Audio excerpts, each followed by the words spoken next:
But when the time had fully come, God sent forth his Son, born of a woman, born under the law, to redeem those who were under the law, so that we might receive adoption as sons.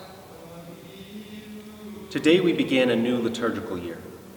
It's the first Sunday of Advent, and we begin what has also been called a new year of grace and favor from the Lord. A new year to experience his power and love in our lives, and to try to follow him more fully each and every day.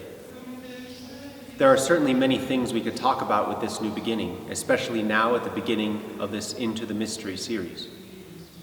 Since we're beginning at the start of a new year, though, of a new time, I wanted to focus in on just that, sacred time. This will set the scene for further topics, especially because time often provides the background and fabric of our prayer. Why else would people talk about making a holy hour, or even making time for prayer, or even simply wondering, is it time to go to Mass? Having a better understanding of time in relation to prayer will be helpful for entering into those things, but also into this Advent season at the beginning of a new liturgical year. Let me explain. We should start by discussing what time is exactly.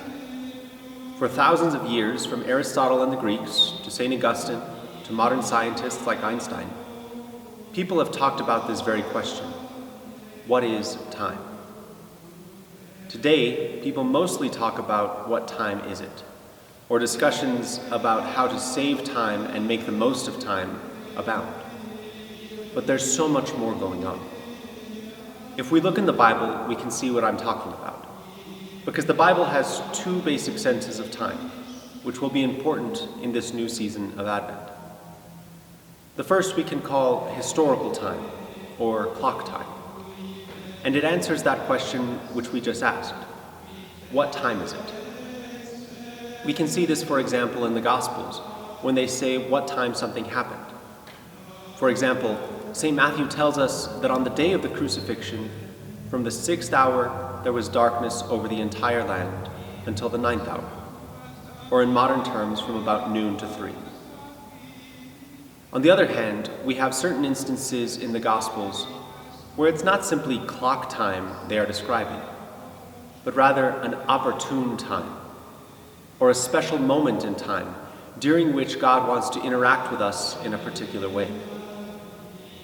We see this in the Gospel of St. Mark, when he talks about Jesus preaching for the first time. He says, "The time is fulfilled, and the kingdom of God is at hand. Repent and believe in the gospel." In other words, right now, in this very moment, it is an opportune time, a special moment, one which calls for repentance, because God has come among his people and is calling them to conversion. There's no clock in the world with that sort of time on it. And that's because Jesus is describing not just a passing minute, but rather a grace-filled moment. With all this in mind, we can see a bit more clearly why time is important now, at the beginning of a new liturgical year. Listen again to the passage we had at the beginning of this video. But when the time had fully come, God sent forth his Son, born of a woman, born under the law, to redeem those who were under the law, so that we might receive adoption as sons. In a sense, we could say that St. Paul is combining the two types of time we have discussed. He is saying that at a particular moment in historical clock time, and in fact at the climax of that kind of time, God sent his Son among us, born of the Virgin Mary. Because of this, we have the most opportune time to meet him, because he's among us and has chosen to stay with us. If I may use a poor analogy, it's similar to the climax of the well-known Christmas movie, It's a Wonderful Life. The climax comes and Clarence gets his wings, but instead of moving on to the credits, it pauses there. And we get to stay there with all the goodness of that moment. The joy remains, and we can stay there without ever having to leave its greatness.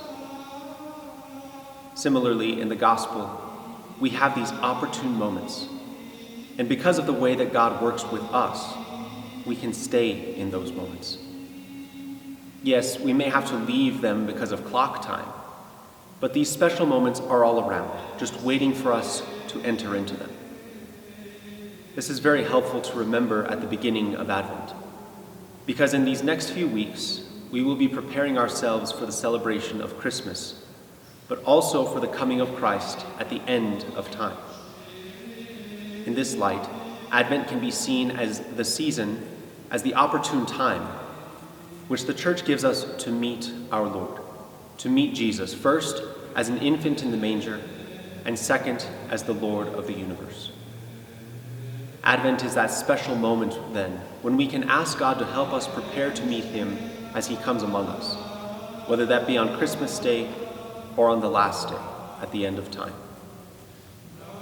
As we begin Advent, then, I pray that each of you be able to dive deeper into the mystery of sacred time, of time given to God, and more importantly, that you meet Jesus there. He's already waiting for you. We just need to make the time to see it. And Advent is the perfect time to do just that.